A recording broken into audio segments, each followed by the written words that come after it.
Hey, what's going on? It's Bill Burr, and it's time for the Thursday afternoon, just before Friday, Monday morning podcast, and I'm just checking in on you. I'm just checking in on you. How are you? How are you, everybody? Oh, my goodness. I am down to my last couple gigs of the year, other than a couple of benefits or whatever. The last couple gigs of the year. I got Madison Square Garden coming up on November 7th. And then the 8th, 9th, and 10th, I'm going to be at the Chicago Theater. And then that's it. Old Freckles is done for the year, other than 1,000 other fucking local bullshit things that I'm doing. So November 7th, I'll be at Madison Square Garden. But I'm going to be doing a tune-up show, wink, wink, nudge, nudge, at a comedy club somewhere in Manhattan on November 5th. A comedy club that might be on the west side. It might be a comedy club, a west side comedy club, November 5th. I don't know. Might be running my hour. Who knows? I might be there. I'm going to be there on November 5th. And I love that place. I love the people that run it. I'm going to be there. I'm going to be bouncing around all over Manhattan, having a great time. Getting ready to do that show, and I'm going to do the MSG with Verzi and Joe Bartnick. I'm going to record that night. This time we're going to get it right, and I am really, really, really, really looking forward to that. What else? What else did I have to announce here? Before the throwback, there will be a teaser of the first Uninformed Patreon episode. Patreon goes live November 5th, next Monday at www.patreon.com/Burr. I got all this extra backstage shit at the forum. I'm flying helicopters.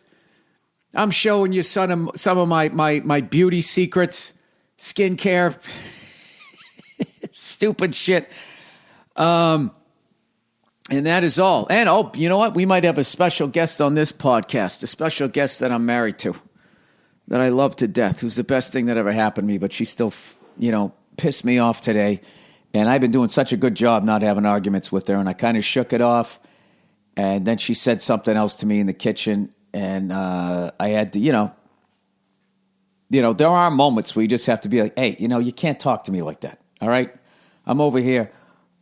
I'm being a swell guy, and so you should be being a sweetheart. And I'm not feeling that, Feeling like if I'm being like a swell guy, and someone else is not being a sweetheart, then I become a jerk-off. Oh, look who just came in, the person I was talking about. I'm doing the math here. The lovely Nia, everybody, the greatest thing that ever happened to me. You're talking about me? Yeah, although if you behaved the way you did this morning, every time, you'd be one of the worst things that ever happened to me. I apologize. Oh, doesn't that sound sincere, everybody? I apologize. I brought some stuff for you. All right, are you going to sit down on the couch? Yes.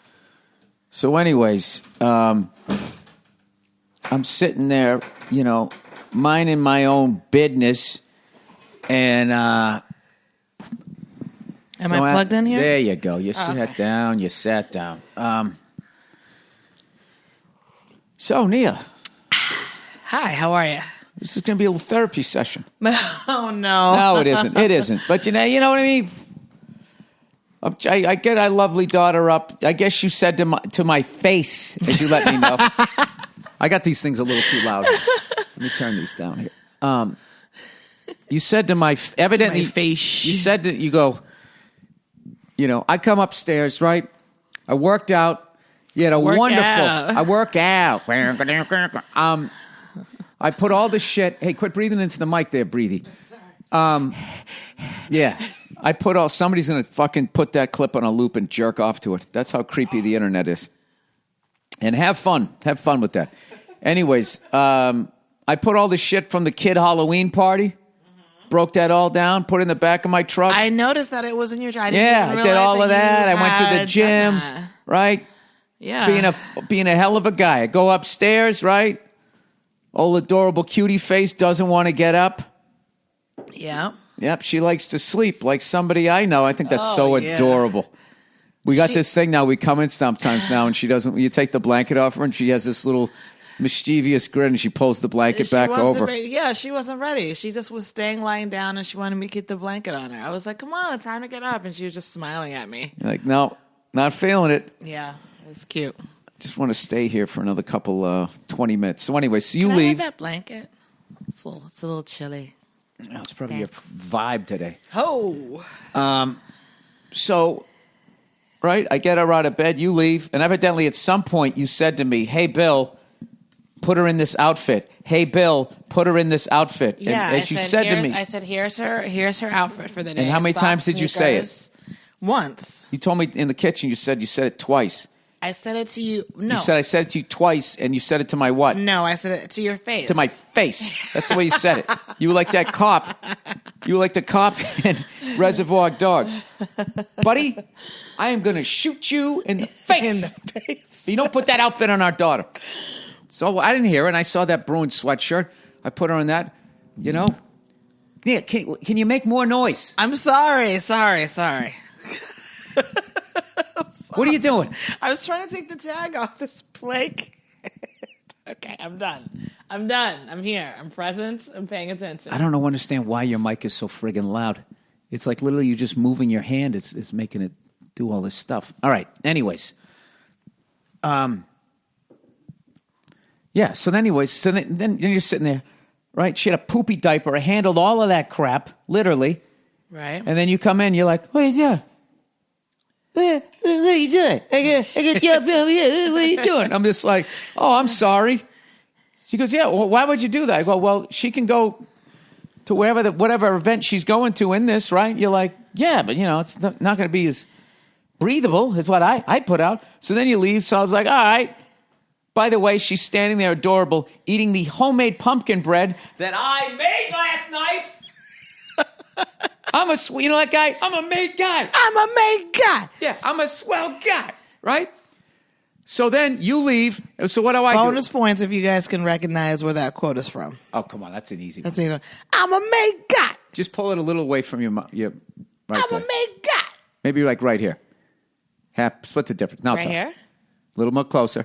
How about this? There you go. Well, you keep adjusting the level that you're talking. That's fine. Anyways.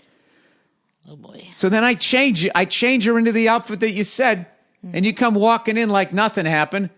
So I jokingly say, hey, Dad, thanks for putting her in the other outfit. And you're just like, why do I have to say thanks? I told you to put her in that outfit twice to your face. And then you walked out. Yes, in the face. In the face.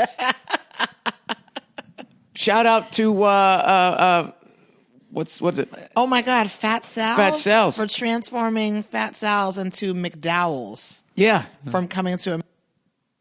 Sorry, I just accidentally hit that friggin' button there. Reaching for my smoothie. Where the hell were we? Oh, Fat Sal's. Fat Sal's. Turned it into what? A McDowell's. And then they also had, like, on the side of the building, they had a big printout, and it says Employee of the Month, Akeem. And it has a picture of, Eddie Murphy from the movie. And whose restaurant is that? And it's Jerry Ferrara's. That's right. Our lovely pal, Jerry Ferrara. Why did you have to throw that in, Hollywood?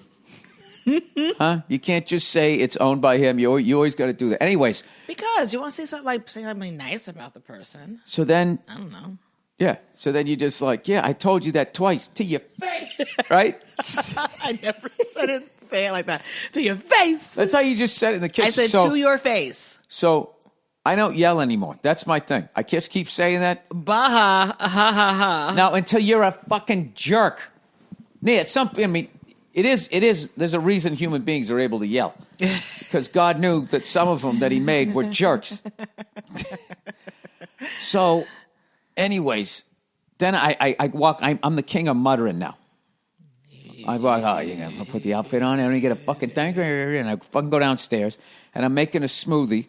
All right? And the thing is not supposed to turn on. The food processor is not supposed to turn on unless you have the whole thing closed. And it turned on anyways, and stuff is going all over the place. And then you come over, you're like, oh, I think it's leaking. It's like all over my shirt. So I give you the look you deserved. I thought it was like leaking from the top. I didn't think you realized that it was coming. No, not from the top, from the bottom. So I don't know. I didn't think that you realized that. Well, most of that look was because of your thing upstairs in the face, right? So then we're downstairs, and I was just like, hey, not for nothing. Yeah, I didn't appreciate. You could have said thank you. And you're like, why do I have to say thank you? Bill, I told you 2 times to your face. That's what you said. And I was just like,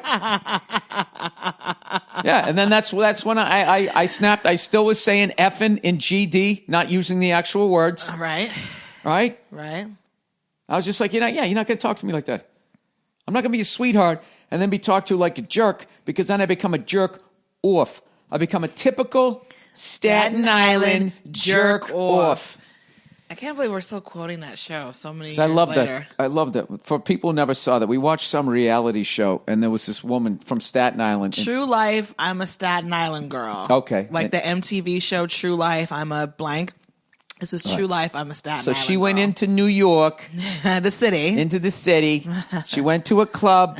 She was dancing with a guy. She had a Long Island iced tea.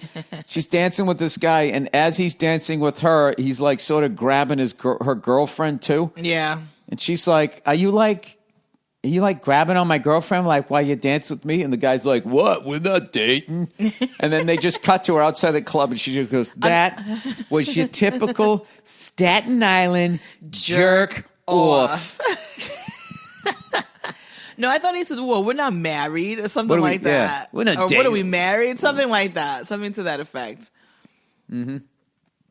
Anyways. He was going for the threesome, and he had Yeah. just met her. Yeah. Got to respect that. There's no loyalty in the club.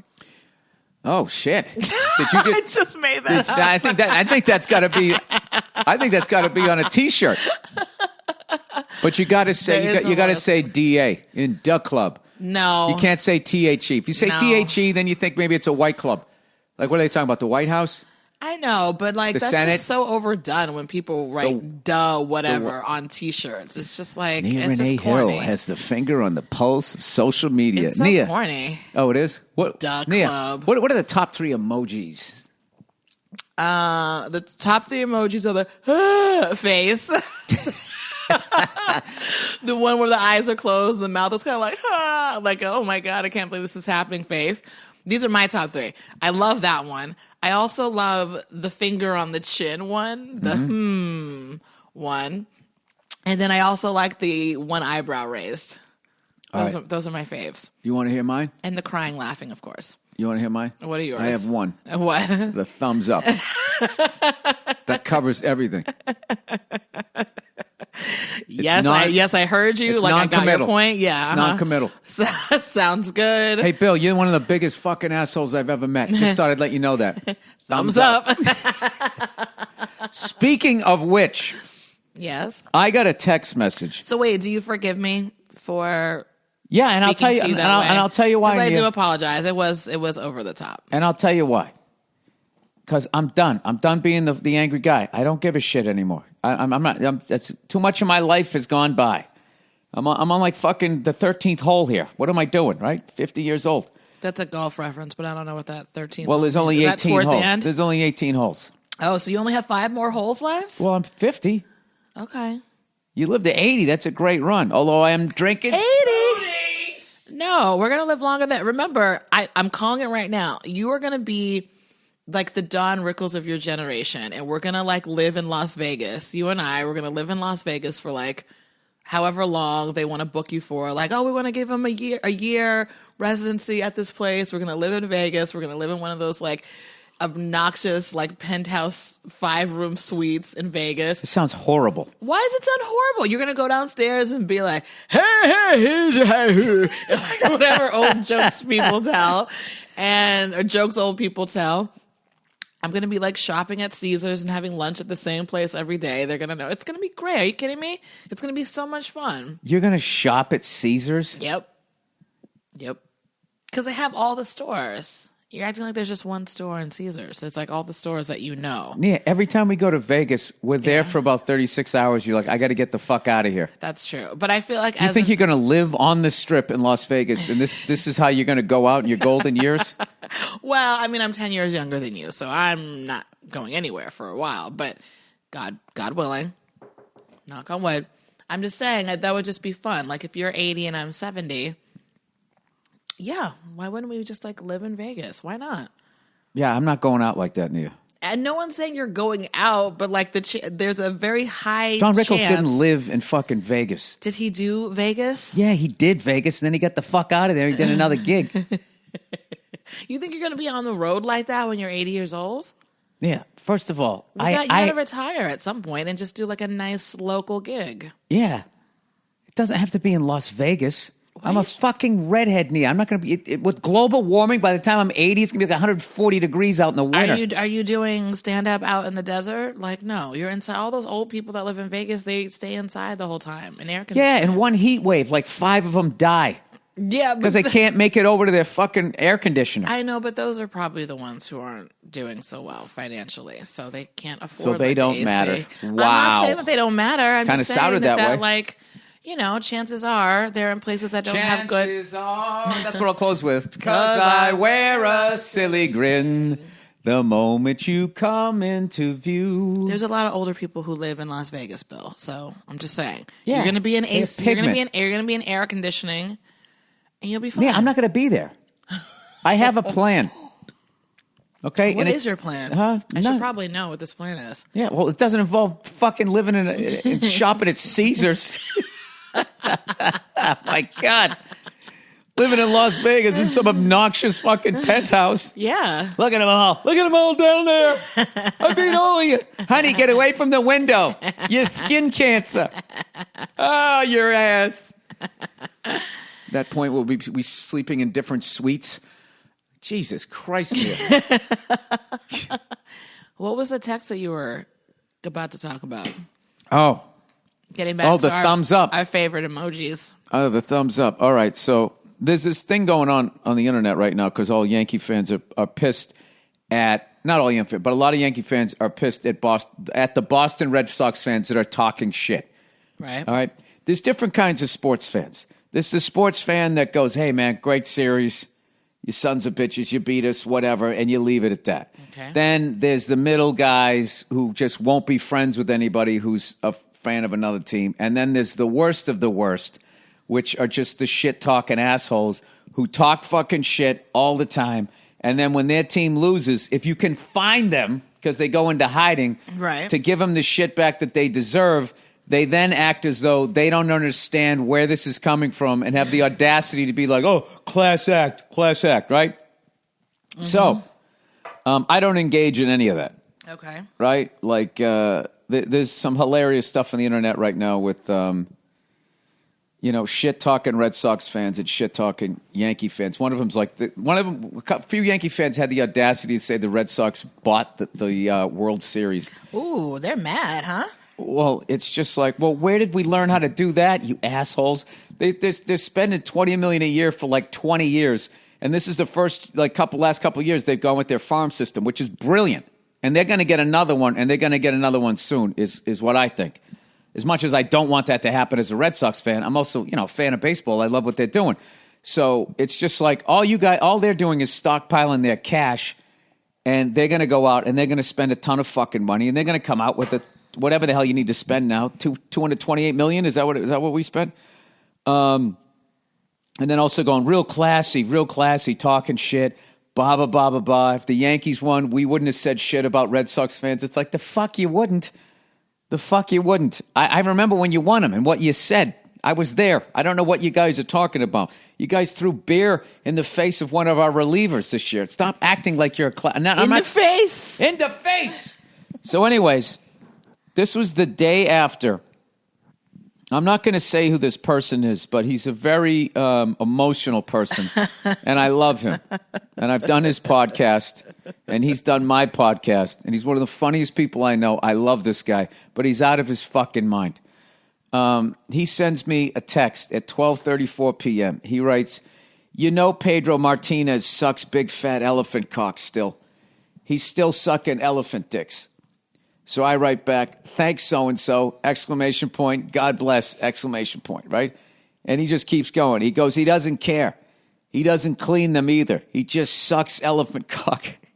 Only person still rocking a jerry curl. So then I write back the number 11. And he's still in the middle of his rant. He goes, I'm a bad guy now because he still sucks cock. And then he takes the bait and he goes, 11 what? And I go, championships. 5 Super Bowls, 4 World Series, 1 NBA title, 1 Stanley Cup. 4 teams, 17 years. You'll tell your grandchildren about it. And then he just writes back, you've changed, man. And then he continues, whatever, man. You didn't bring back that animal shilling in his fake bloody socks. And I just never responded. So I'm done, Nia. You don't understand it. Like, I'm going to have relapses. Like when you bait me 2 times in the face, right? That might send me back, but I am done with this shit. You just rolled your eyes. You know what it is, Nia? You know in your heart of hearts, if I fucking beat this thing, you got nothing on me. You do. I work hard and make a great living. Is that what you were going for? Not having anything on you? Shutting you the fuck up, absolutely. Absolutely. Abso-fucking-lutely. Are you kidding me? To shut your cute little face up? I love you to death, Nia. I love you to death, but you know something? Can you quit yawning into the microphone like your fucking dental office waiting room? All right. I haven't been on the podcast in so long. Yeah. So long. I know, and people missed you, and I missed you. Well, I'm back, baby. I'm back, bitches. All right. I need to read some advertising here. This first one's called Honey. Nobody. What? That's the sound of your voice. Right as I'm walking out the door to go do something fun, I just hear you from upstairs. Honey, could you swing by? Swing by is always the opposite direction, 20 fucking miles. I was going to ask you to bring home some bananas on the way back from the gym, but I thought better of it. Oh, you did? I still would have done it. You know? No, but I was like, no, he's always saying that I always ask him to get I stuff asked when he you goes something out. the other day because I was like, yeah, fuck this. This is going to be equal. I asked you when my buddies were coming over for the World Series. I went. Oh. I went. You skipped a few steps there. What did I skip? You asked me to go get some beer. And you said, I was okay. Like, oh, Jesus. And then a half hour later, you're still laying there. And I'm like, Nia, you going to go get that beer? And you're like, oh, you were serious? It's like, yeah, I was serious. I was in my robe when you told me. So I was like, Yeah, you had a half hour to get out of the robe. Not to mention, Nia, it was 1 p.m. Fucking laying around like Cruella de Vil. All right. It was a Sunday. No, it wasn't. Yeah, it was. No, it wasn't. Was it a Saturday? Yeah, it was Saturday. Can you please put that back? It was a weekend. Can you please put that back? Why can't I look at it? Just put that down. Because I come in here and now I can't look at stuff that's in here now. I literally, it's covered in plastic. No, it's a fucking. That's an Elvin Jones Modern Drummer magazine. I see that it's a very it's obviously a collector's item, but I can't pick it up and look at it. I wasn't going to take it out of the packaging. All right. Can I just read the advertising? Yeah. All right. Honey! Nobody wants to feel like they're overpaying while shopping online. But did you know there's an easy way to always get the lowest price? It's called Honey! I don't know why they picked this name. Honey is a free shopping tool that automatically saves you money. Money! Honey, could I have some money? That is me, though. Yeah, by searching the internet for the best promo codes whenever you shop online. That means you get the best deals without ever trying on your favorite sites. What? Whatever trying on? That means you get the best deals without even trying on your favorite sites like Amazon, eBay, Walmart, Best Buy, Newegg, Etsy, Groupon, and more. In fact, Honey has already saved listeners of this podcast an average of $46.08. Honey does it all for you. It always applies the biggest discount right at checkout. Honey has over 10 million members and over 100,000 5-star reviews. There's no reason not to add Honey to your browser today. Get Honey for free and join honey.com/Burr. That's 2 words. Join honey.com/Burr. Honey, the easiest way to save money while shopping online. Honey, could I have some money? All right.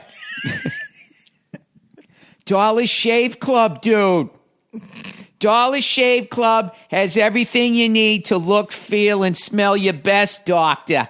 And you never have to go to the store. Don't go to the store. Swing by the packy and get me a rack of Bud Light. And a little fucking little nip there. That's because they deliver everything you need right to your door. They keep you fully stocked on what you use, so you don't run out. Here's how it works. Dollar Shave Club has everything you need to get ready, no matter what you're getting ready for. They have you covered head to toe for your hair, your skin, your face, you name it, they have it. And they have this new program where they automatically keep you stocked up on the products you need.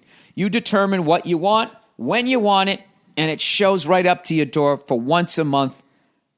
For once a month to once every 6 months, however you want to do it. Plus, with their handsome discount, can you quit breathing into the mic like a fucking pug? You know what they're like?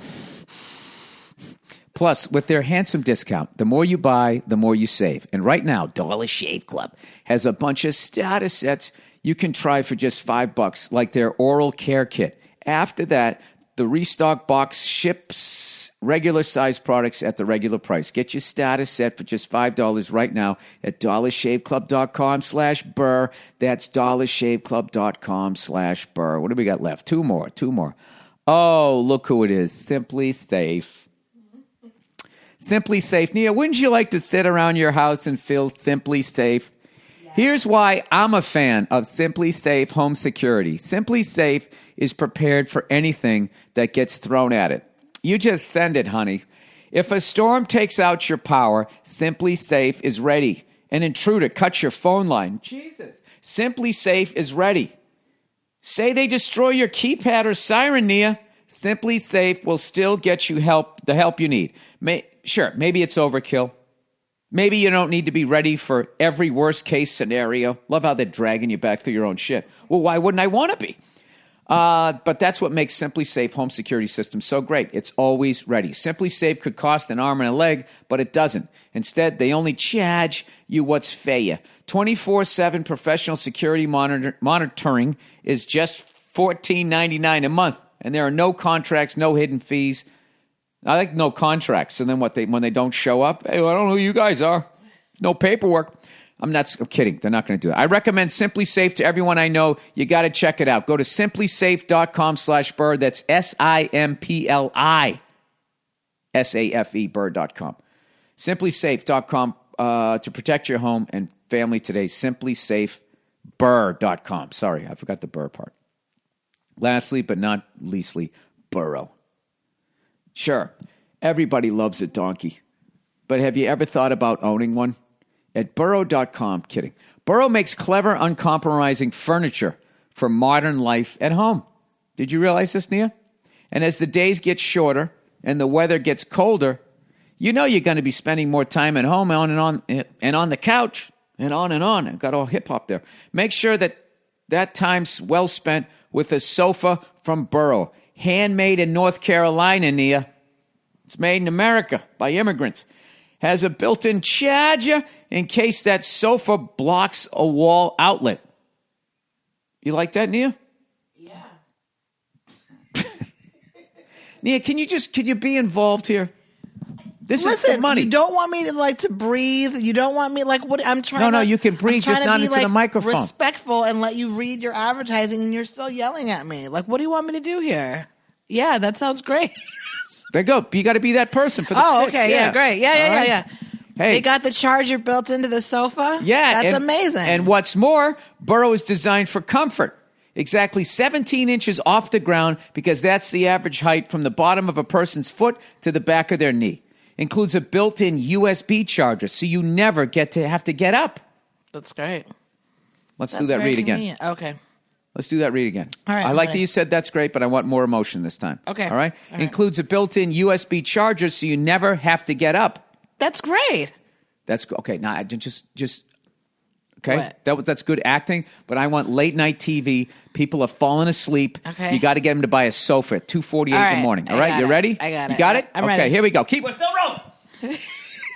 Includes a built-in USB charger so you never even have to get up. That's great. Oh, and even more. Introducing Burr's new line of pillows. Come on, keep the energy up. Yeah. And throws 4 unique collections. Help you decide on your style. That was terrible. Ethically manufactured. You say ethnically? Ethnically manufactured.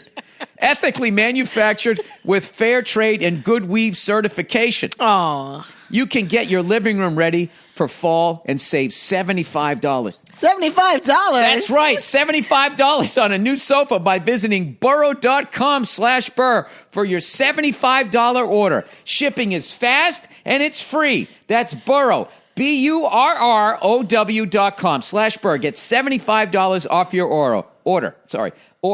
Thanks again to Burrow for supporting the show. Why the fuck did they throw that in the end? Wait, how's that spelled again? BURROW. If this isn't the greatest couch with a plug-in phone charger you ever sat on. All right, what are we up to here? 31 minutes, Nia, just like that. Nia, I swear to God, I love you to death, and I'm done getting into fights with you. All right. Okay, productive. Let's both agree to that. Have you noticed that I've been trying? Say you noticed. Yes, I have noticed that you have tried. What? No, the old me would have taken that bait. You know what this is? That's not even a you thing. I was just trying to be funny in that moment. I've noticed. Okay. I've noticed that you've tried. All right. I've been married too fucking long to ever expect a compliment. I know what the deal is. Well, you should have been. The deal? You should have been doing this the whole time. That's what it's going to be. And this is what I want. Listen, better late than never.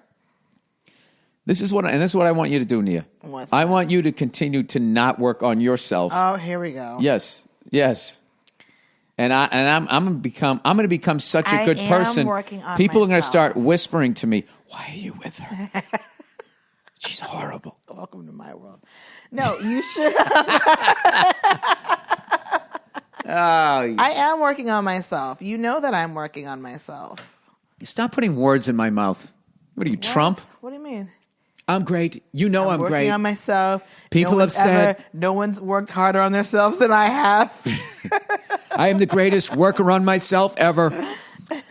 Anyways, hey, I want to thank everybody that's coming out to Madison Square Garden. I'm recording that night, and please come down and have a couple of glasses of booze. Get all fucking... Couple of glasses. That's of right. booze, Loosen up. yeah. I'm going to have a great time. I'm fucking going up. Nia, I've been going harder than ever on stage just because of all of this. They keep asking. I wish I could be there for Madison Square Garden. I know it's going to be amazing because the Forum was literally the best show I've ever seen you do. And I've known you more years than I'd like to count. Yep. But Yes, no, you it have. was like the best show I've ever seen you do. And I've seen you do like amazing shows, but that Forum one was like, even when I talk to people about it now, they'll just say, just from the moment we walked in the door, like the whole energy was electric. And I think the crowd was really excited. You had a great crowd that night. Like it was just... Yeah, the crowd was really, really, really Yeah, it was just great energy. And like Joe and Dean were both just on their A game. Like it was just... Well, Joe and Dean walked out there like they were doing a spot at the store. Which is like how you have to be, right? Yeah. No, Like they just went out there and they were just like, hey, what's up? And just... Yeah. When you I was can't like, be, all right, freaked well, out or intimidated by the venue. I guess if they're not nervous, why should I be? No, I'm very, it's a humbling experience. And you go out there, you're just like, I don't know if I ever get to do this again. So I'm playing drums during the day. Yes, that's like your new thing now.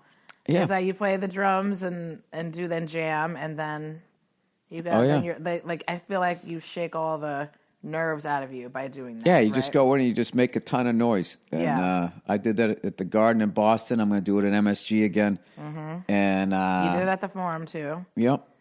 Oh, I played for like almost 3 hours. My shoulder was killing me. That's so great that they let you do that, though. Yeah. You know, Well, at that first you I can thought that come they in. would think that, what is this asshole doing that? But then it's like this band's in there all the time tuning up. Yeah. And I think that they get a kick out of the fact that that we're acting like we won a radio contest rather than coming in there like, oh, another arena. Right. Yeah, we come in there like exactly. geeks. Like, I can't believe I'm here. Look at that picture of Dave Grohl, man. I mean, that's all we do. I saw Queens of the Stone Age here. Yeah, I just freak out the whole time I'm there. Wait, are we not going to talk about the party yesterday? Oh, how much you crushed that friggin' party. We had the second annual Kid Halloween. Baby Halloween. Baby Halloween. Second annual Baby Halloween party. Do you know how nightclubs are 21 and over? This was 2 years and under. 2 and under. That was the guest God. list. It was adorable, first of all. But no, it was really nice. The one little kid dressed like a hedgehog. Oh my God. The 2 little kids dressed like hedgehogs. There was 2 hedgehogs at the party. Oh, I know. I thought that there was going to be friction. Snoopy, the one family. Oh my God, Snoopy. One family came dressed as Charlie Brown and Lucy. That was the parents, and then Snoopy was the baby. Oh my God, so cute. Then we had the Tireds. The Tireds. I love the Tireds. The parents showed up in just their bathrobes and pajamas and their kid. Also in his pajamas. That was a very clever idea. It was. You went out and got us all skeleton costumes. Oh my God! Wait, can we talk about your skeleton costume? My skeleton / gimp outfit that you got me. It was a giant onesie with feet and hands. I didn't realize that there was like gloves and feeties. It wasn't gloves. It was all sewed into it. There was no option. There was no option. And then we found out later on that night that there was actually like this ski mask thing that you were supposed to put over your head. Like, are you serious? It was definitely freaky. Yes. And then you had the most craziest joke ever. Yeah, last night. I go, Jesus Christ. I go, there was a fucking ski mask thing with that. And then you laughed. You said, put that on and fuck me.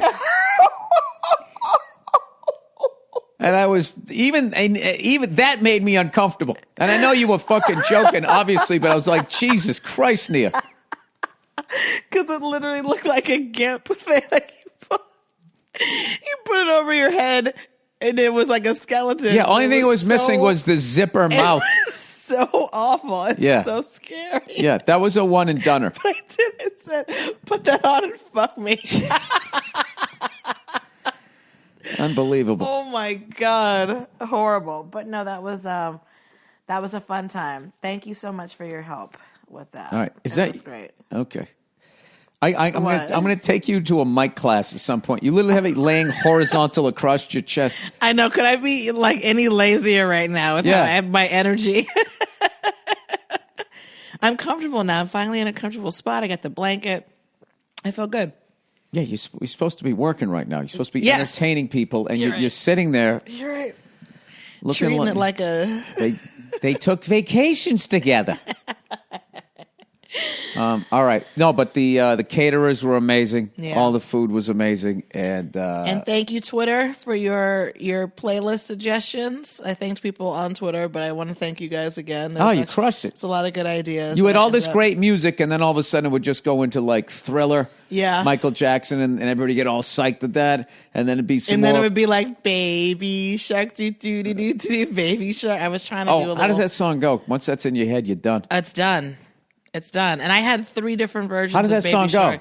Are you serious? Yeah, I don't remember. Baby shark do do do do do baby shark do do. No, that's not how it goes. Shark do do do. That's not how it goes. Baby shark, mommy shark do do do do. It doesn't go do do do do do do. Yes, it does. No, it doesn't. How does it go? It doesn't do that. You didn't even know what this song was until I played it. So how do you know how it goes? How does it go then? I don't remember, but it doesn't go like that. It does. Well, there's a few different versions. There's a slower one that goes baby shark do do do do do do do baby shark do do do do do. That's the one. Baby shark. It wasn't baby shark do do do do do do baby. The fuck is that? There's many different versions. Shut your face, do do do do do do. Shut your face, do do do do do. No, shut your face. There's a fast one though. That was the first one I heard. Baby shark, doo, doo, doo, doo. That was the first one I heard. Oh, well, maybe it works with that voice. And then I heard baby, and then there's an R&B version one that I played at the party as well. I was firing on all cylinder. Oh, there was spicy margaritas and 2 of those bad boys. All kinds of delicious food. We had like the toys and the games out for the kids. Yep. It was a good time. It was a good time. Yeah. And now it's over. Now it's over. Now I have to go return all those tables and chairs. How cute! How cute were the little kid chairs? Oh, and they actually sat in them and they too. colored, and they were coloring and putting stickers on construction paper. It was so cute. I like the little kids at that age. Like there'll be two little kids just looking at each other, and another kid just runs up super fast and then just stops, and then they just stare at each other, and then they all just run to go do something. Our neighbor texted me, and she was asking how the party was. She has older kids, and she was like, you probably had a much more controlled situation because her kids are older. And she's like, when they get older, once it's like 4 and up, she's like, every party is completely insane because just their energy is all over the place anyway. And then they have candy. And she was like, please enjoy like the kind of controlled atmosphere that you have with this age group. But I was like, no, I know. That's why I wanted to keep it 2 and under, because they're just insane, right? Like, don't you think? No, I wasn't aware of any of this storm front coming. Well, apparently, whatever. I'm going to enjoy. Well, what are you going to do? Yeah. I mean, whatever happens, I know that me and my siblings did tenfold to my mother, so I have it coming. All right, that's the podcast. Now we're going to be listening to a clip of Uninformed. The first one in I don't know how many years, 10 years, that's going to be on the Patreon page that is going to be debuting November 5th. November 5th? Excuse me. Oh, I just burped. November 5th? And you're going to talk to me about microphone etiquette? You know what? You're right. See that, guys? That's how it works. You want to get along with your wife? Just learn that phrase. You know what? You're right. All right, that's it. Have a wonderful weekend, you cunts, and I'll talk to you on Monday.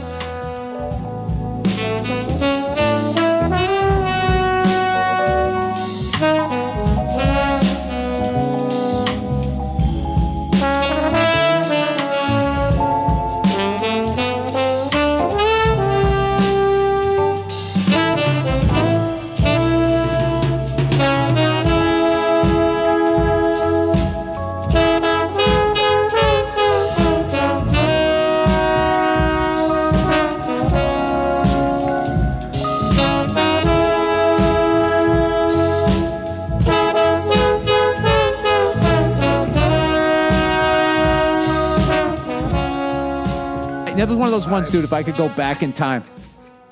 I've worked in so many kitchens. I've never seen so many. Hey, Jailbird. I've never seen so many. Why don't you get over and fucking wash some?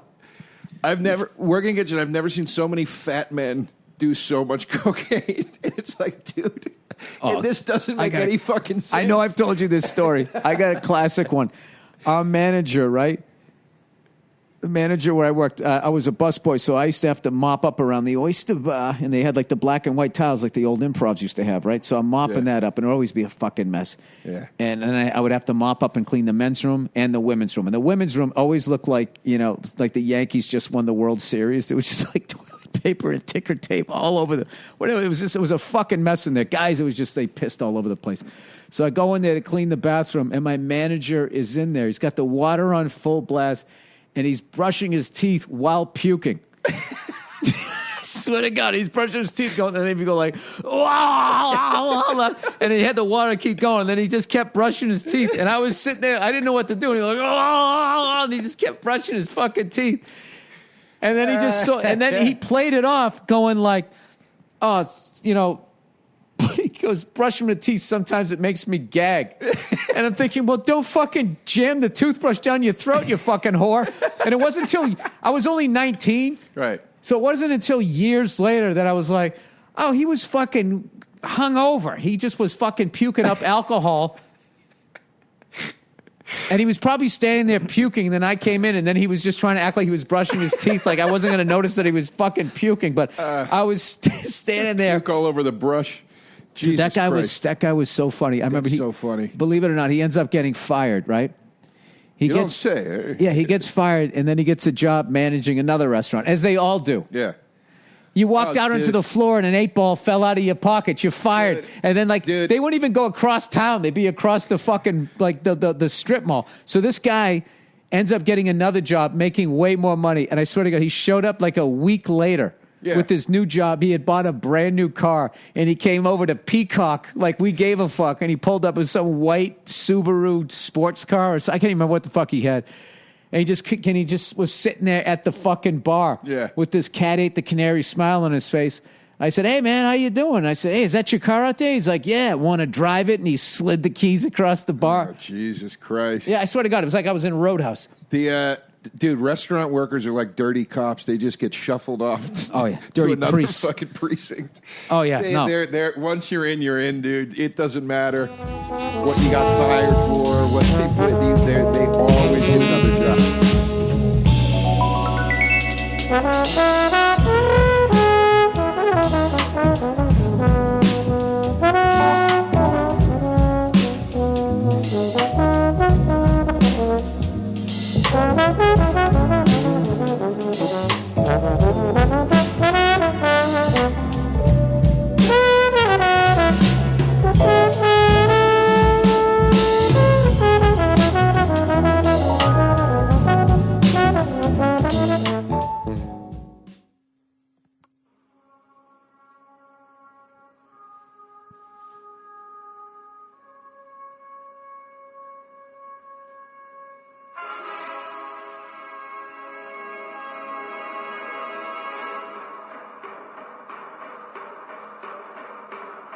The Monday Morning Podcast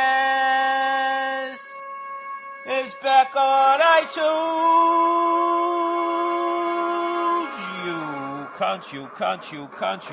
You cunts. What's going on? It's Bill Burr. It's the Monday Morning Podcast. That was the worst fucking mix ever done. I don't give a fuck. I'm in my pajamas. What do you want from me? The Monday Morning Podcast for Monday, November 1st. Oh, my God, it's almost Thanksgiving. This motherfucker is back on iTunes. So everybody relax your fucking smartphones. Relax. You can download it. It is back. I don't know why it's back. I don't know why it went away. It went away like somebody's drunk mother. A couple of months back, she started drinking this Chivas Regal. Got a little tipsy. She went out to the bar, and she never came back. And then all of a sudden, she just comes walking back into our lives. No apology, no nothing. Ma, where the fuck you been? Jerry, just leave it alone, all right? She's sober. I don't know what happened with fucking iTunes. I don't know what I said. I don't know what I did. There was no explanation. Actually, there was an explanation, but it's too fucking boring to get into. I used the wrong punctuation, some sort of quotes when I put the Monday morning. No, I used an asterisk, Little Barry Bonds, little Sammy Sosa, little Mark McGuire, little Roger Maris action when I went to go post it. And then they just took me off. And like some mean little 7th grade girl, they just refused to talk to me. We were BFFs, and it was fucking over, and there was no reason. Complete overreaction. So, for the last fucking 35 days or so, we were like, dude, what the fuck? I thought we were friends. So anyways, we're back. We're back on iTunes. And if you guys have, your smartphones or whatever the hell it is, you can download it. You can download it to your iPod. You can go right back to fucking off at work. Isn't that great? Isn't that phenomenal? Doesn't that make you feel good? As you can see, I kind of sound excited. This is like one of these episodes where I'm going to be a little manic because not only am I excited that the podcast is back on iTunes, I'm also freaking out because I have a ton of shit that I have to do today. So to be honest with you guys, after this wonderful intro, I'm just here to tell you I really don't have time for you fuckers this week. What do you think about that? Huh? All right, what are we going to talk about this week? Let's open the page. Let's open the page. Nia closing the door because I'm being too loud. What's the matter, Nia? Are you afraid of the funny? She's in a mood. But aren't they always? I got to smile. You know what really annoyed me this weekend? I was in St. Louis. Meet me in St. Louis, Louis. Meet me at the fair. Don't tell me the lights are shining. any place but there. We will dance the hoochie coochie. You will be something else that is a sexual innuendo, but it's the 1940s, so we can't talk about banging. Sorry, Mitch Miller, baby, was my first album. Sing along with Mitch and the gang. And I just found out that motherfucker just died. That son of a bitch was like 90-something years old, still putting Grecian formula in his beard. God bless him. Jesus, why did I sing that stupid fucking song? I forgot what the hell I was going to talk about. Let's go back. Let's try to go back into the memory bank. I was in St. Louis this week, and I did a benefit for the children. John Carney's kids. I did that Friday night. Saturday night, I did the Funny Bone, 2 shows at the Funny Bone. I want to thank everybody who showed up. Had a wonderful time out there. And if you guys want to go back in time and reach back into a little bit of Americana that you feel was lost during the last 20 years of horrific moves, you know, I got an idea. Let's come up with NAFTA. Let's send all the manufacturing out of this fucking country, and then someday when we want it back, we got to compete with sweatshop labor. Does that sound like a good idea? I think that's a good fucking idea. I have an idea. Let's have a war. Let's have 2 wars at the same fucking time. How are we going to pay for it? Yeah, we'll borrow money from China. That sounds good to me. Why am I blaming it on Southerners? I don't know why. Because the last 2 guys were from Arkansas, and then the other guy was from Texas. You know? You realize before Obama, the last 2 presidents should have been on the Food Network on one of those barbecue offs, you know, trying to compete who has the best fucking sauce. Mine's vinegar-based, and his is more molasses. Okay, that's that sweet stuff. You put that sweet stuff on because you don't know how to cook a good piece of meat. You know how to cook a good piece of meat. You don't need to go with that sweet stuff. You can put a little bit of vinegar on it. I come from the foothills of North Carolina. We use vinegar. You start using that sweet stuff. You're talking about Kansas City. Anyway, so if you want to reach back into America a little bit, and just if you have children, and you want them to see what this country used to be like back in the day when you could eat cheeseburgers and French fries and a fucking drink a goddamn chocolate malt, and somehow not end up being a fat fuck because there wasn't all these goddamn preservatives in it. Right? Isn't that what makes you fat? How come people used to eat like no one knew shit about nutrition in the 1950s, yet everybody kind of seemed like they were in shape? You know? Granted, they were fucking openly racist and grabbing their secretary's ass every 5 seconds, but they were in much better shape. If you want to go back into time, go to St. Louis. Because St. Louis is one of the few places I have been to in the last 8 years that you can still smoke in comedy clubs. And you can smoke in bars and people just light up, and I was amazed by it. You know, even though I kind of remembered that I hadn't been there in 5 years. But there's just certain states, they don't give a shit. Like when they see the Surgeon General come on TV, they're just like, I don't recognize that uniform. He ain't no fucking American. So they completely ignore it. So if you want to go back in time with your child, you know, if you're tired of reminiscing with your adolescent son or daughter about how you used to be able to go in a bar and have a drink and a smoke, why not live it? Why not go to St. Louis? I think that they should add that to their tourist attractions, right up there with the arch, the gateway to the West, so to speak. I actually hung around for an extra day yesterday, and I went to the St. Louis Rams game versus the Carolina Panthers. And as boring as part of the game was, it was kind of exciting to watch a team that you could tell was going to be fucking good in about a year or two. The Rams. Remember, you heard it first. November 1st, 2010. Right here. Sam Bradford, I think, is the real fucking deal.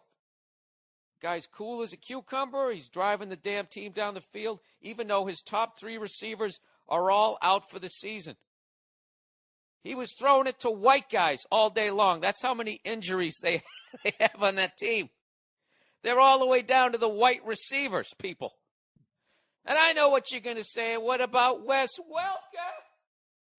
All right, Wes Welker, that white dude who played for Denver. There's not a lot, but slowly but surely, I don't know if you've noticed, the white guy is making a little bit of inroads back into some, what do they call those positions? Performance or speed positions?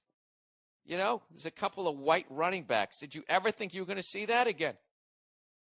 I mean, I couldn't believe it. I'm in St. Louis. People are smoking within structures, and there's a white quarterback thrown to a white wide receiver.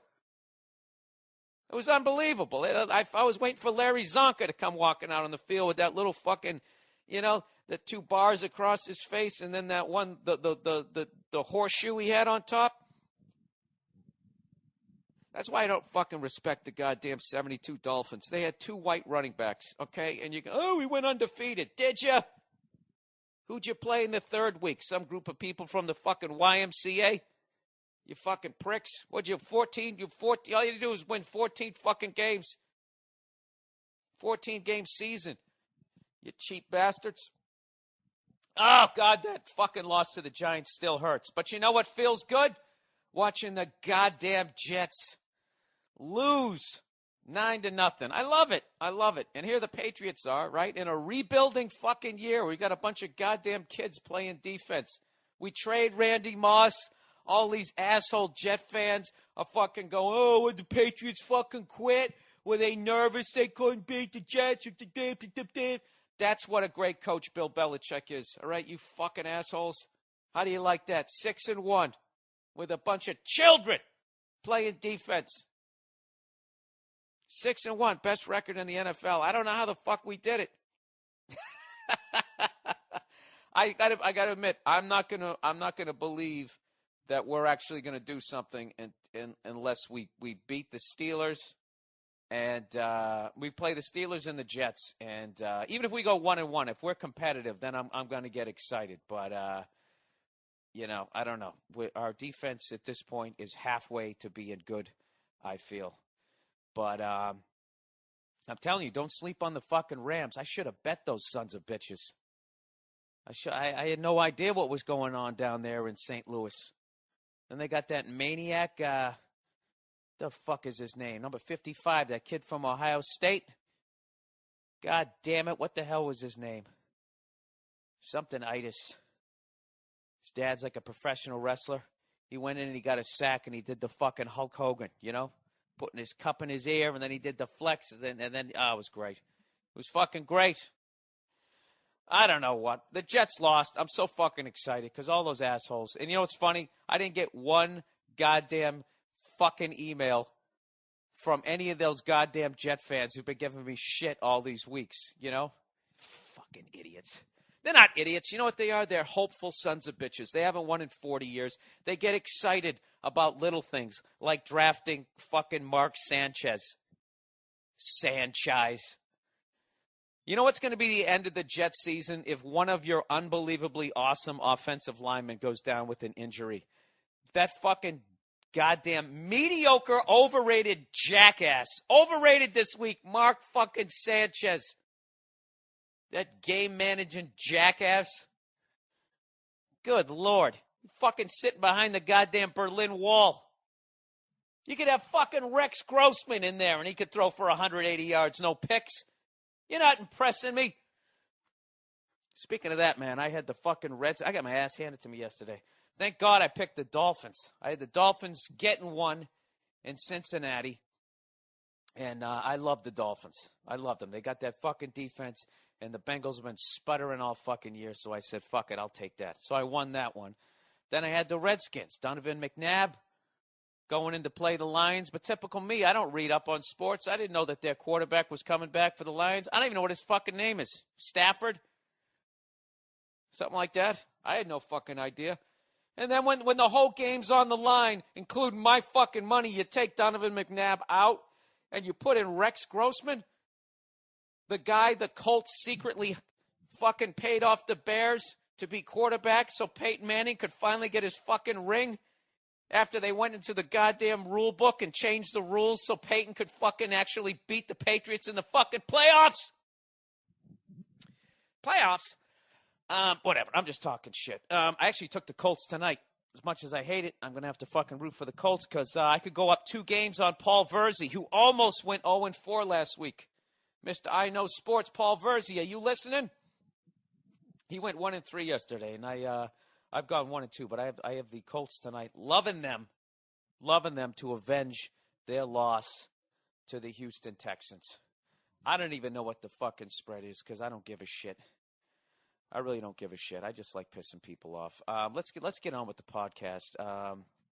It is November 1st, everybody. And did you guys all have a nice Halloween? Did you have a nice Halloween? Dude, did Brett Favre die yesterday? Did you guys see that shit? Jesus Christ. He looked like somebody kicked him in the balls from behind. The way he was laying there with his fucking knees up to his... He was going to get an enema. It's like, what are you doing? Dude, you own every fucking record out there, good and bad.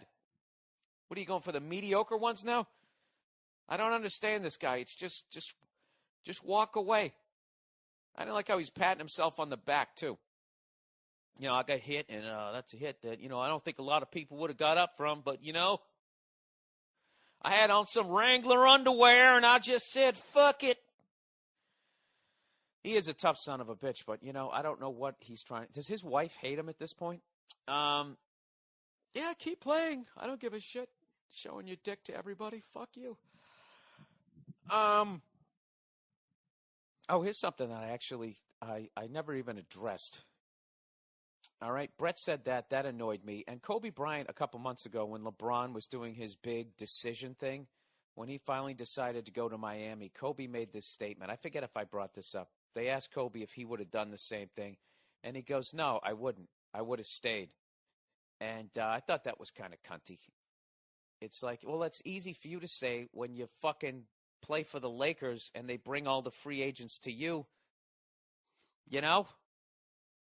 There's been no reason for you to fucking leave.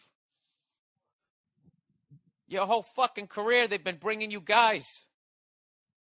If you were playing in Cleveland, you would have left Kobe. You almost left because you didn't like Shaq. Either he goes or I go. I'm sick of winning championships. His whole fucking career. They brought you Shaq, Dennis Rodman, Phil Jackson, Karl Malone, Gary Payton, Robert Horry, Pau Gasol, fucking that dude who choked the people. I don't watch fucking basketball. Who's that guy there? Jesus Christ, I used to do a bit about him. I used to say his name every goddamn night. It was Jermaine O'Neal, slid across the floor, punched that guy in the face. Whatever the fuck his name is. Latrell's fucking third cousin. They've brought you A-list fucking free agencies your entire goddamn career. I thought that was a real cunty move for someone who is allegedly LeBron's friend. But how funny is it watching LeBron's people sitting there trying to do damage control with these stupid-ass fucking commercials, trying to get people to, change their opinion about him? I mean, I could really give a shit. It's just like, just fucking go play basketball. I don't give a fuck. What would I do? What would I do? I would not even be able to make it on my 8th grade basketball team if I remember correctly. So I don't know what I would do, LeBron. I haven't had to make decisions like anywhere near that level. I don't care. I don't care about you and your talcum powder and your little fucking ritual. I could give a shit. Just fucking go out and entertain me. I don't need you to try to redo your fucking image. I don't know. So what, you can make $100 billion? Don't you have enough? Isn't it enough you get free sneakers? I don't even know what I'm talking about, people. I'm just fucking thinking about all the shit I have to do for the rest of the day. That's what I'm doing in this podcast right now. I'm cleaning the dirt out of my keyboard. And speaking of which, you know what I'm dying to do? I'm dying to fucking replace some of the tile in my bathroom. This is the latest thing I'm obsessed with. I'm obsessed with learning how to fix shit around the house. Because I'm going to buy a house, and I'll be fucked if I'm going to pay some fucking mouth-breathing jackass with dickies hanging off his goddamn ass to come in there and overcharge me for parts because he wants to have a fucking kegger that weekend. So if you want to learn how to do shit, right? You do it in the apartment that you're living in. See, like my dog clawed up some of the trim around the door, and man, it's a fucking joke. I'm looking at it, going, this can't be this fucking difficult. I go down to Home Depot, they got pre-cut shit down there. So all I got to do is get the shit that's the same fucking size. I trim it off the bottom, make sure it fits, slap it on there, right? And who cares if I fuck up? It's not my place. Throw a little bit of paint over it. Nobody's going to notice. My landlord doesn't listen to this podcast, does he? No, seriously, I want to learn how to fucking do some of that shit. I already know how to take a toilet out. Can take the whole fucking thing apart. I know how to take a fucking sink out now. I don't know how to do that shit. I just watched a couple of YouTube videos, but it gave me confidence. I'm confident with the sink that you fucking set down into the counter. That one that you got to go underneath with, I don't know how. Like that's when you're dealing with gravity. I like the one that sits down in it. You can just unhook everything and then figure out how to hook it back up later. You know, you go to turn on the hot water, and all of a sudden the garbage disposal goes on in the fucking kitchen.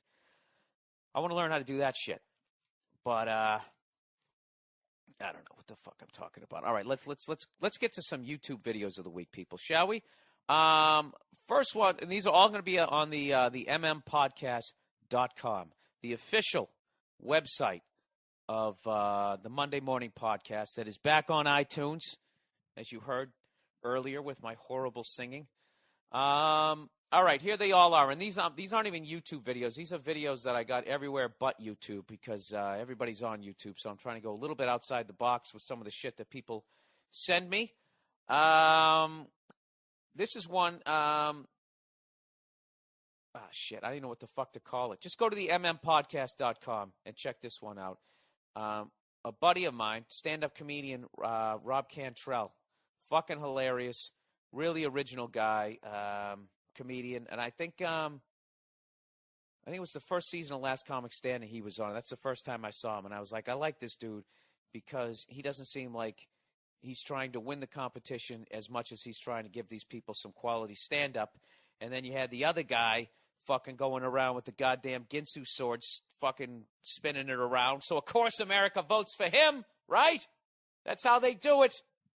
Give me some shiny shit. That's what I'm voting for. He did a thing about why pot should be legalized in this country. He made a great fucking video that's supposed to be like the beginning of that movie Patton. Check that one out. There's another one, Dude with Nub. KO's another guy. It's a guy with, he has only one arm, and then he has part of another arm, and he's in, I don't know what they're doing, Muay Thai, and he knocks the other guy's fucking ass down onto the canvas. Next one is Touch My Body Karaoke Fail. With some English subtitles, even though the guy's singing in English. And the last one actually comes from the dude who runs the MM podcast, who, if you want some advice on gambling, this is the guy. He's on a fucking hot streak.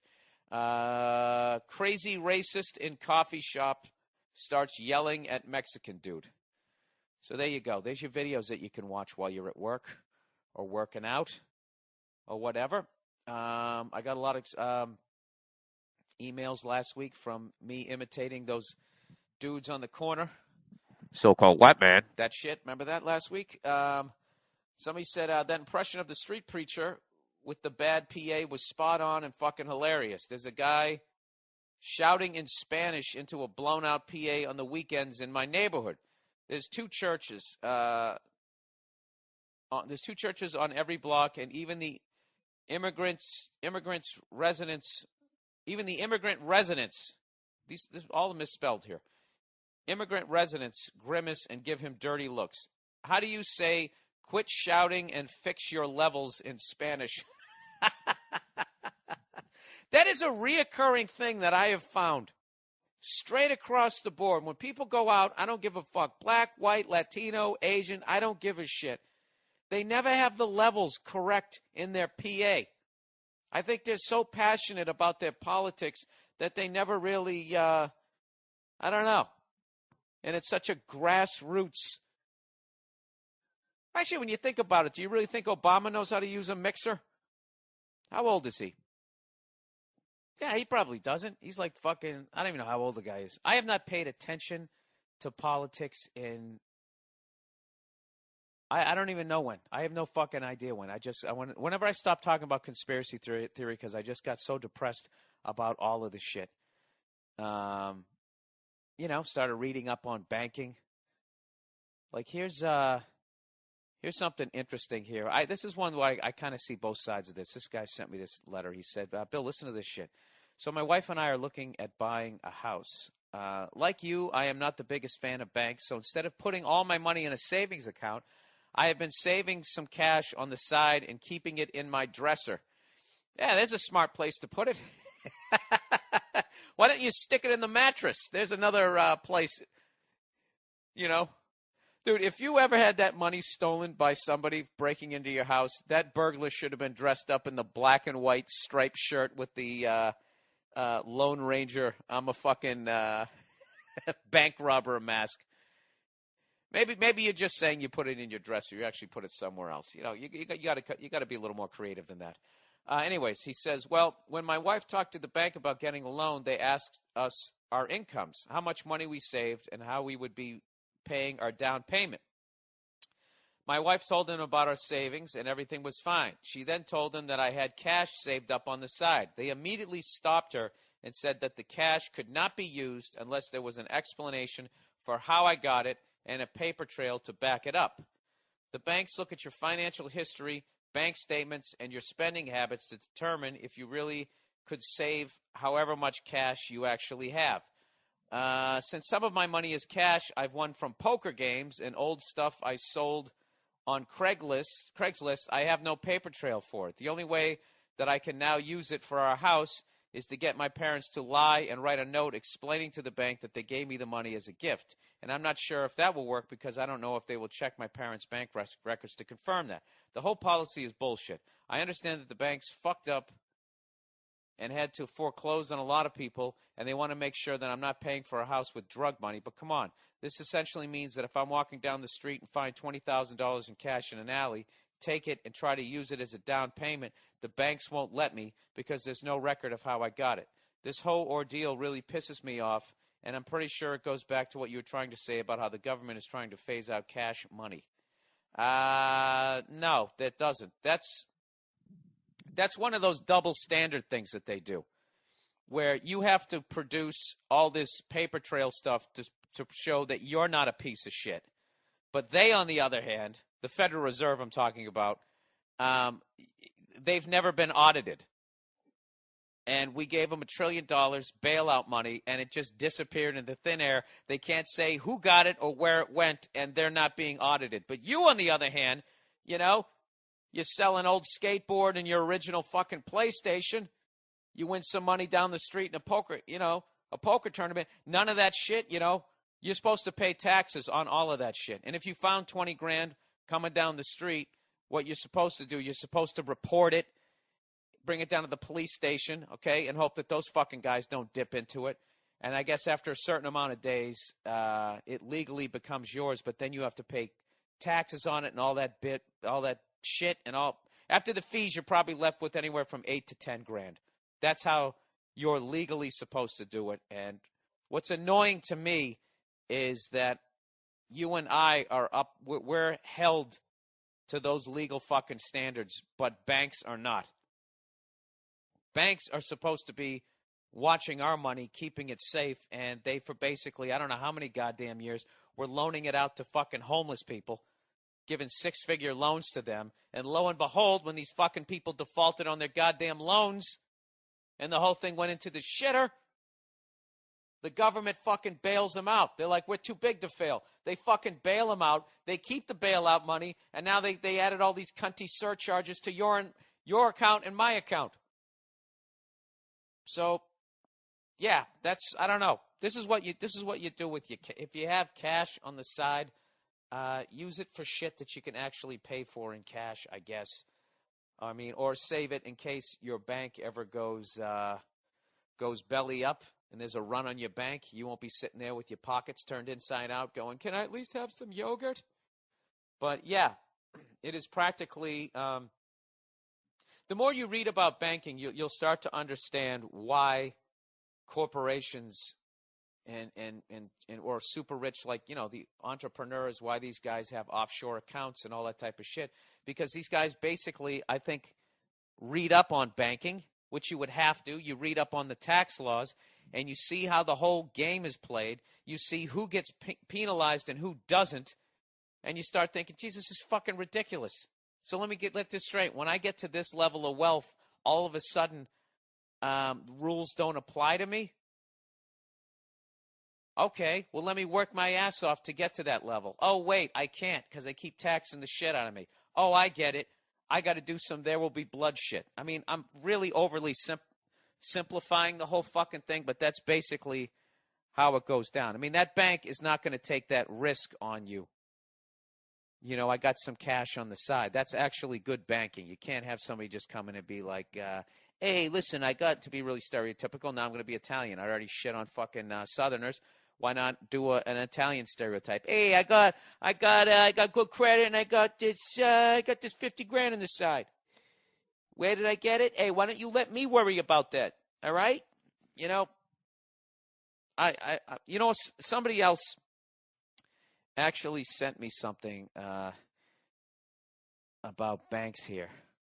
Hang on one second. Let me read this and annoy more people who actually majored in economics or economics, however the fuck you say it. Here we go. Let me read up on this shit here. You guys getting bored with this shit? Well, I don't give a fuck, all right? I do give a fuck. If I didn't care, I wouldn't be asking. But I'm going to continue. Hey, Bill, I've been thinking about something you said about taxes on your podcast. It was about you trying to build up a pile of cash and how the government's hitting you up for tax money at every opportunity. Yeah, that's my thing. I'm trying not to put money in the stock market. I'm just trying to stick it in the bank or whatever, and they just tax the living shit out of me. But if I stick it on the crap table, right, which the fucking stock market is, if I throw it in there, then they have no problem with it. Then all of a sudden they give me a tax break. Hey, get over here and play the fucking game. Oh! So anyways, let me get back to this. They're hitting you up for tax money for every opportunity, but that there are rich fucks out there who've already got theirs, so they don't want anyone to get rich after them. There really is something to that. Yeah, they have to keep you. They can't have people making fucking money and actually being able to keep it, because if they do, then nobody would work.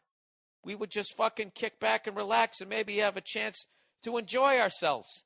Maybe sit by a stream in the lotus position or whatever the fuck it is you want to do. They want you to run on the wheel until you're fucking drooling, and then they want whoever you created to then take care of you in a nursing home. And then if you can't, they just want you to die. I twigged. I don't even know what that means. I twigged onto this about a year ago when I was having a discussion with a friend about progressive income tax. He seemed to think that it takes from the rich to give to the poor and that progressive income tax is anti-capitalist. It's not, though, because I don't even know what the fuck any of this means here. Because earned income tax are always higher than rates on dividends and capital gains income. I gotta read that much slower. Because earned income tax rates are higher than rates on dividends and capital gains income. Okay, so basically money that you already have that's being invested, the tax rate is lower than someone who's out there earning. The non-working heir or heiress who survives on dividends and capital gains from a family fortune, like a Paris Hilton, their income tax is at a much lower percentage than a working person with an equivalent income. So basically, if you're sitting around on your ass, you're some fucking lucky rich kid, the money that you basically inherited, that you are earning off of the There Will Be Blood great-grandfather that you had, the tax rate will be lesser for the Paris Hilton kid than someone like me if I was earning that same amount of money. Does that make sense? Makes sense to me. I hope I explained that in a way you understand it. All right, the system punishes work and rewards ownership with tax rates that provide incentives for one kind of economic activity over another. I base this on my experience with my the Canadian system. And before I emailed you, I had to use Wikipedia to confirm that the U.S. system works pretty much the same way. And right there, this entire email gets thrown out the window. Wikipedia, sir? What are you, fucking me? Maybe it does make sense on the podcast. Let's go with this Wikipedia information. The worst part of it is that by implication, work is less valuable than capital. The woman making $8 an hour at Walmart is paying the same percentage of income tax as the Walmart heirs pay on their dividends. A medical doctor, however, pays more than twice as much, and the doctor is patching up the sick and wounded. The incentives in the systems are all wrong. So you're basically saying the borderline poverty person and the rich people are paying the same amount of taxes, and the guys in the middle, me, are getting the shit taxed out of them? Yes. Exactly. That is my fucking life. God damn it. I have to hit pause here, people. I gotta blow my nose. Hang on a second. All right, I'm back. Sorry about that. You know what happened to me? I was eating a bowl of wheat checks too fast. And I didn't chew up the wheat checks enough, so they went down. It was like chewing tobacco, and it got sort of like, there was just like a bunch of like, it was in the back of my throat. So I was like, I did that, and some of it went up into my nose. So it was actually wheat checks. What? I'm having a rough Monday. You never started your week off with some wheat checks in your nose? Wheat checks, a healthy part of the Chex family. I would tell you guys, I'm a big fan of the Chex cereals. I like wheat checks. I like corn checks. I don't like rice checks. You know what I mean? It's like a fucking bad movie. It's just weak. It's just a weak cereal. I don't like those cereals that are like, oh my God, milk. That's what Rice Chex does. It's a quitting cereal. Corn Chex has some fight in them. Corn Chex are like the Jets. Wheat Chex are like the Patriots. Wheat Chex are, of course, the strongest. You green motherfuckers, you lost this week. How do you like that? 9-0. I love that you overpaid for your fucking tickets and your brand new fucking subletted apartment that the Giants own. They roll out a little bit of Jet signage. Do you really think that you own 50% of that? Do you really think that, you sons of bitches? What was it like to go to that boring-ass fucking game? Kick 3-0. Jets, what the fuck? Another couple of fucking hours of boring football. Kick 6-0. Jets, what the fuck? Right? Kick 9-0. Go home. Did the firemen cry this week? Oh, I love it. Overrated. Talking shit before the season even starts like you just won 3 Super Bowls in a row. Underrated. Having your stomach stapled. Rex Ryan is getting better looking every fucking week. Son of a bitch kind of has a jawline now, doesn't he? All right, just to be fair, I got to make fun of Celtics fans. Overrated. Channing overrated when you're up by 11 with 8 minutes left against the Miami Heat. Did you guys watch that game? Then all of a sudden they started roaring back, and all the Celtics fans just shut the fuck up. And then once the game was decided with 12 seconds left, they started chanting overrated again. That was a real fucking bitchy mood. That was real bitchy. Yeah, I was embarrassed to be associated with that franchise. All right? Who's the moron who started that chant? All right. That was just a quick little riff of underrated, overrated. Underrated. Having your own fucking jet airplane with a big bed in the back and a giant seat belt. Beautiful woman to sit on your dick. and a fucking IV to put you to sleep. You just wake up in New York. That's all I want. That's all I want. You know, that's all I want out of this business. I don't need much. I got to fly to New York, people. I'm going to New York on Tuesday night. Take the red eye back to that motherfucker, and I'm doing a benefit for the troops. Playing the Beacon Theater with, believe it or not, this is the lineup on this show. And it's going to be beamed to 3 different bases in Iraq and 3 different bases in Afghanistan. Jon Stewart is hosting.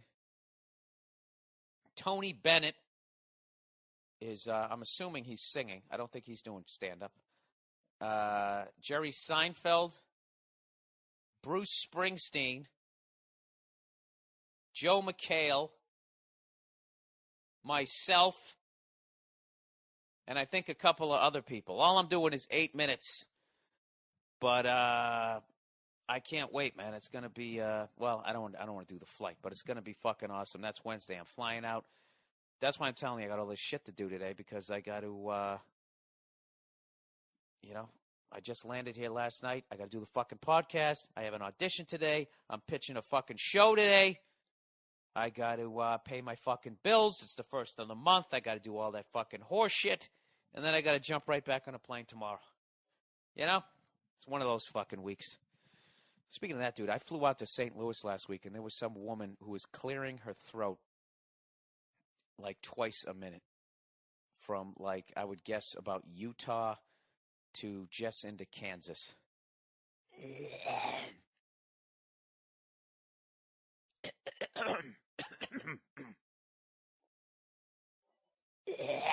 She had this exact same way of doing it. And I swear to God, I have never prayed for my own plane to crash before, but that was one of those moments.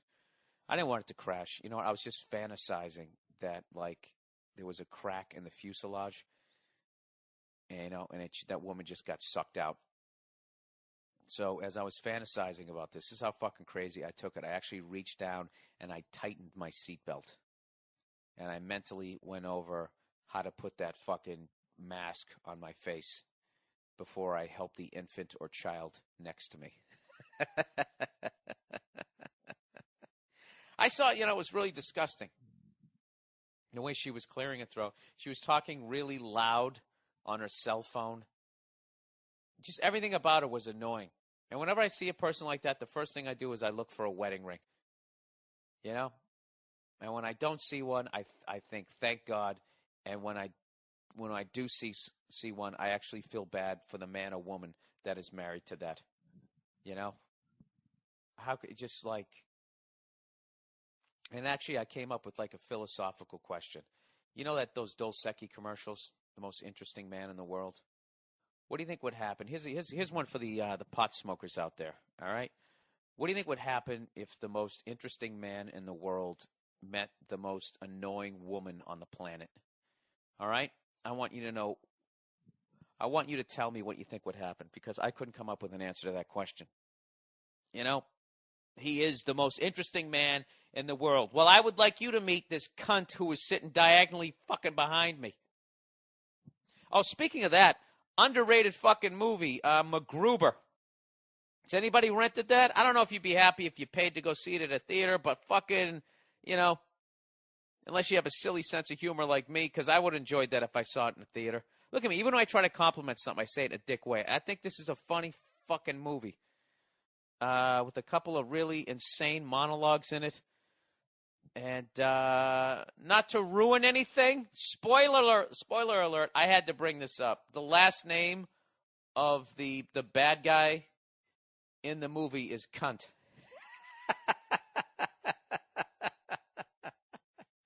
And I'm assuming it's spelt with a K, Kuntz or something, but it's, you know, we have to get Cunt. I don't know. It's sophomore. It's fucking hilarious. It's one of those movies you want to watch with a female in the room, because you'll just be going, this is stupid. You really think this is funny?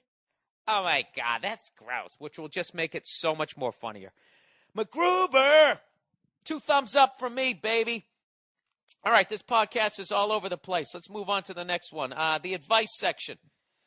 Why you would ask me for advice, I don't know. Okay, here we go. I started listening to your podcast about 3 months ago, and I really like it. Thank you. I was inspired to buy a couple of your albums on iTunes. Thank you.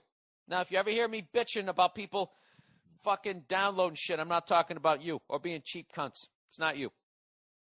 I love your comedy my whole life, and recently I sacked up and went on stage for a 5-minute spot for an open mic night at a local comedy club here in Portland. I was really impressed by the people that showed up. Many of them were talentless dickholes, but at least they have the guts to get on stage, and for that they deserve some credit. Well, thank you, sir. Thank you for fucking extending that olive branch to them. So I got up there in front of a whopping 15 people, one of which who was my girlfriend, and talked some shit. I was pretty nervous, but my voice was steady and I was energetic. But most importantly, I got people laughing. There you go. That's all you got to do. It might not seem like much, but I had a high like no other. I might stick with it. Basically, I write down a few prompts. Now, this isn't me, people. I swear to God. I know I suck at reading, but just the way that some of this shit is written. I'm going to read this basically the way this guy wrote it, or actually exactly the way he wrote it. I might stick with it. Basically, I write down a few prompts out for stories and quips and go to town. I feel like open mic nights might be the only way to get some chops. Doing my bits for friends or two into a mirror doesn't have the same effect as a bunch of strangers. I'm gearing up to put some hard work into my act.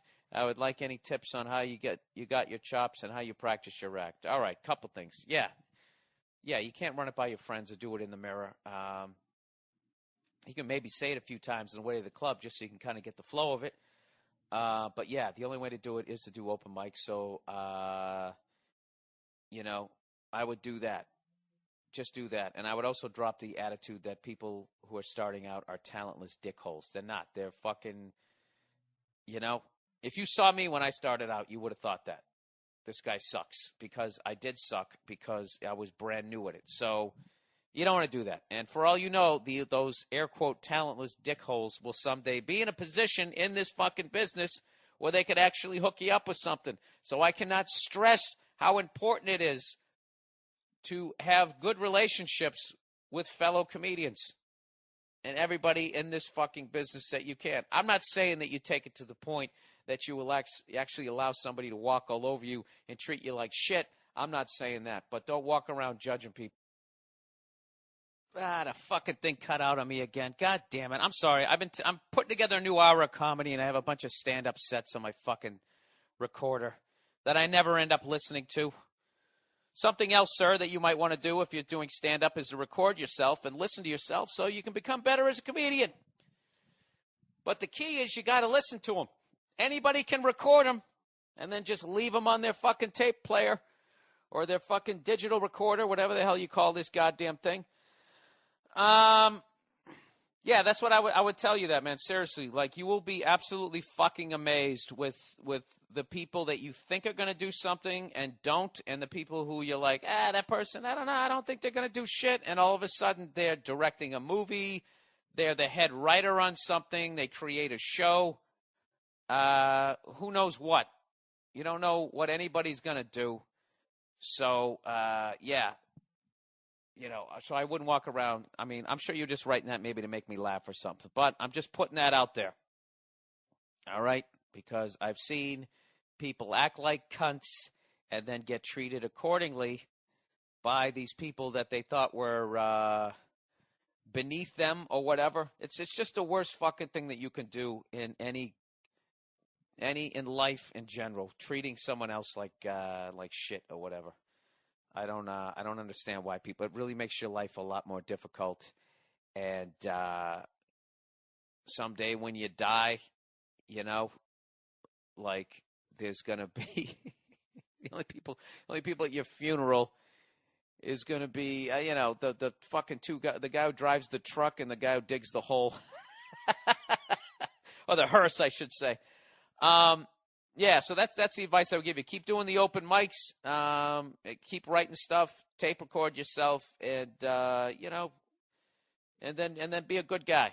Be a good guy, but then be a good guy within reason. I mean, like I said, don't take shit from people, and then also try to Try to be hanging with the people who seem the most motivated, most positive, that type of shit, because you'll get caught up in it.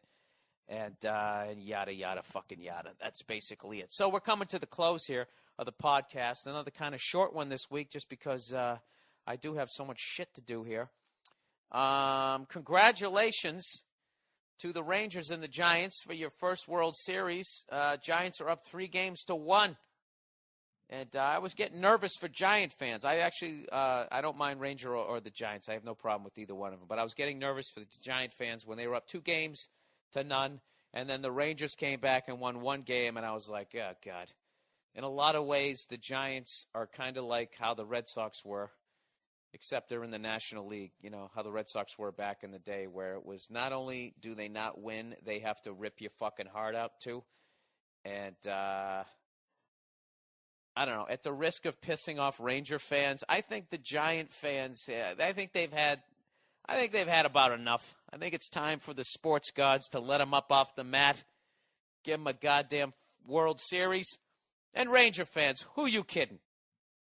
Who are you honestly fucking kidding? You know you're all Cowboy fans. You know if the Cowboys' record was flipped right now and Tony Romo was living up to the potential, you know you wouldn't be selling out those World Series games. Nah, but fuck you. I've liked the Rangers since fucking, who was that guy? Buddy something, or Buddy Bell? That cum-haired jackass who played third base? He's not a jackass. It just sounds funny. I'm trying to think of guys who played for the Rangers when I was growing up. Who the fuck was it? Somebody wrote something funny on the internet about how 10 years ago, when the Rangers signed A-Rod to a $200 million contract, he vowed to one day lead them to the World Series. And when he struck out looking on the New York Yankees, he finally delivered on that promise. Oh, Bill, you're such a cunt. I know, I am. I am a cunt. I actually watched the Patriots game in this sports bar in St. Louis, and there was this fucking old guy in there who was basically, he had like 9 sports buttons on his shirt. He had this little glow stick with him, and he's one of those guys when he yelled, but it still wasn't loud. He just kept going, "Whoa, the Patriots, we're the cheaters, but we always win, whoa!" And everybody was ignoring him. And anything the Patriots did was awesome. Like, this guy fucking shanks this punt, right off the side of his foot for the Patriot. As the ball is dropping to his foot, the guy's going, "Oh, what a kick. Whoa!" he's pissing off everybody in the sports bar, but he's too fucking old to punch in the face. But this is what killed me about this guy, was the people around me go, "Oh, he fucking comes here every week. He's unbelievably annoying." And the worst thing is he's fans of like 6 different football teams. Like, he's a fan of the Patriots, the Bills, and the Dolphins. They're all in the same fucking division. And he's a fan of the Kansas City Chiefs. So the Bills played the Chiefs. So no matter what, he can't lose. And he just sits there the whole game. "Oh, what a throw. Oh, what an interception." Like, he just wants to win the entire fucking time. Long story short, I had to take a picture with the guy because he started off cute, what a cute old man. And then at one point, if I was drinking, I would have engaged with this dude during the second quarter and been like, "Hey, how the fuck can you be fans of every fucking team, you old cunt?" I would have done that, but fortunately I'm not drinking. So it took me until the fourth quarter where I started to give him shit, but then in the back of my head I was like, "Really, Bill? Are you really going to get into it with this old guy?" But by the end of it, he was just kind of hilarious. So I actually took a picture with the guy, and I'm going to have that uploaded onto the mmpodcast.com. And what else do I got? I got to hype a few gigs here before I sign off on this pod. This podcast was an absolute clusterfuck. I apologize. I had high hopes for it, but like a lot of things in life, it just doesn't work out. All right, what do we got here? All right, I'm going to be at the Funny Bone in Columbus. This is really one of these podcasts that I would have stopped and restarted 10 minutes into it, but I just don't have the fucking time. All right, Bill, we've heard your excuses. You have to mop your kitchen floor. Nobody gives a fuck. All right, I'm going to be at the Funny Bone in Columbus, Ohio, Friday, Saturday, Sunday, November 12th, 13th, and 14th, and I'm going to try to go to that Ohio State-Penn State game. That's my big, I don't want to be bored shitless at the mall in Columbus move that I'm going to be making. The following week, I will be in Washington, D.C. at the Lisner Auditorium, and that's on a Friday, November 19th. On November 20th, I'll be at Comics at Foxwoods in Connecticut. I get a lot of emails from people from Connecticut being like, dude, when are you coming to fucking Connecticut? I'm going to be there. It's a beautiful new room. Everybody's been raving about it, all the comedians who've performed there. So come on down, check out my new hour. And then finally, this is the one I need your help on. Look into your hearts. I am playing the Moore Theater in Seattle, Washington. All right? For those of you unfamiliar with the Moore Theater, it is a legendary theater in Seattle, Washington. I guess rock fans, grunge fans. Remember that Pearl Jam video? I think it was Even Flow. Even Flow. When Eddie Vedder is climbing out into the crowd and fucking jumping off the balcony and stepping on people's heads and shit. That's where they filmed that. And I have to sell a lot of fucking tickets. I'm a third of the way there. So if you and some of your drunk buddies want to come down, for the love of God, please come down to the show because I got a ton of tickets to sell. And Clear Channel, I don't know what they've done to radio, but they've taken off. You know, my guy up there was Marty Reamer, which I heard he has a podcast now. If you live in Seattle, fuck those radio stations that took him off. Listen to his podcast because hopefully I'm going to be doing that to hype my show. I'm kind of running out of ways to hype shows now with what they're doing to radio. For those of you out of the loop, I think Clear Channel basically wants to have 4 DJs for the entire country. And you walk into these radio stations now, they don't even have a receptionist. They have an automated system for you to figure out how to get to where you're going. I don't know, it's, yet another thing. And I'm sure you people who are all for these kinds of technologies, like I love when people try to support those automated checkout lines. Like they always say the same thing, and you're standing there looking at this poor bastard behind the fucking register. You mean that person with the fucking job? You really want to see him be a poor bastard? What would you rather be, a poor bastard behind a fucking cash register or a poor bastard, you're fucking homeless and don't have a goddamn job? I hate when people do dumb shit like that just to try to enhance their fucking point.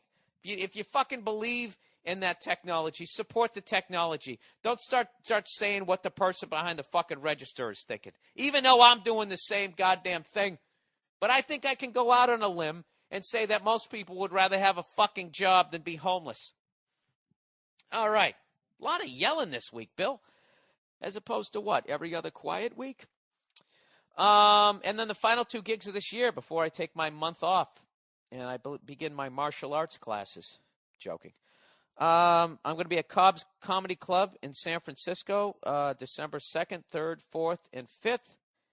And I'm going to be at the Improv in Brea, California, the 16th, 17th, 18th, and 19th of December. Come on down. This new hour is starting to take shape. I actually had some guy come up to me this weekend in St. Louis and was like, that was absolutely hilarious. I didn't think it was as funny as Let It Go, but I liked it. It's like, thank you, sir. Well, it's not done yet. Thank you for starting to compliment me and then giving me a little dig. Hey, you look great. You're not as fat as you used to be. All right. And this guy, hey, he really had a pudgy face. He really did. He had one of those. He was a white dude, but he was so fat, he was starting to look Asian. You know what I mean? When you get so fat, your eyes like that Precious Girl. You know when the fat just starts building up on your cheeks all of a sudden. That's how you start to look. Wouldn't that be an incredible way to sell some fat-burning product? Are you so fat that you're starting to look Asian in your eyes, even though you're not? Well, listen. That is offensive. Well, line up behind the Italians and the Southerners. That's what this podcast was this week. I'm trying to get fired from my own podcast. I want a lot of complaints and have people say that I need to apologize to different groups of people so that I can be fired from my podcast because I think I need a fucking vacation from this shit. I really do. No, I don't actually love doing this shit. I just got too much shit to do this week. So that's it. That's the end of this fucking podcast. I'm uploading it. I apologize for my singing. I apologize for the scatterbrained podcast that this was. But I like to think that there was some moments. It was a good rental. Anyways, that's it. And thanks to everybody who's been buying the oh Jesus ringtone on the MM podcast. If you want to donate to the podcast, 99 cents. Look into your heart. Go to the mmpodcast.com and download the Oh Jesus ringtone. I'm actually getting a new cell phone this week. I was going to try to hold out for the new iPhone when it's not the new iPhone, the iPhone when it switches over to Verizon, but my BlackBerry is shitting the bed. I can't get emails on it, and the letter N doesn't work anymore unless I fucking sprain my thumb pushing it down. And I think I'm going to get that Droid phone. What do you guys think about that one? Is that a good one? I want Verizon. I want to stay with Verizon because as far as where I travel, I'm going to get the Droid. I should have just gone out and gotten the fucking thing and just had you guys shit all over me that it's a bad goddamn phone, as opposed to now where I'm going to get like 50 different opinions. Like, dude, do not get the Droid. It fucking sucks. Get this phone. Yeah, I have Verizon. Keep that in mind. Suggest a smartphone for me. Okay? That is it. Thank you, one and all. I hope you guys have a great goddamn week. And that is it. That is it. That is the podcast. Ah, Jesus Christ. What a horrible ending. And that is it. Really, Bill? Really? Yeah, that's all I got this week. All right. I'll talk